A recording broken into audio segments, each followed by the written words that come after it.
Okay, so this is your barbell RDL with a 1 1/4 rep. So the reason I like to do this one is so you can spend more time at the bottom on the stretch, actually working on the muscle, than you do at the top on the rest. That's why we do it, get the extra in. So from here, set my feet. Essentially what you're doing is you're chucking your bum to the back of the room.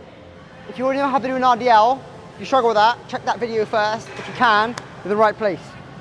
As I drive up from the start with, I'm gonna go chest up, set my shoulders back and down, squeeze at the top, push my bum to the back of the room. When I'm at the bottom, I work from the bottom first. I go from here, half, back in, up. From here. What you're trying to make sure you do is keep your shoulder blades back and down out the way. Do not let them roll forward. If you do this, chances are if you're on bumper plates, you're gonna hit the floor too quick. You'll defeat the purpose of the stretch. Secondly, it's not gonna do your lower back any favors. Going forward, on the 1/4 rep, chest again, one more time. Come through, set the bottom, keep the bar close. Don't keep it away, keep the bar nice and close. Up, back up. From the side, last time, chest, shoulders, squeeze, bum back,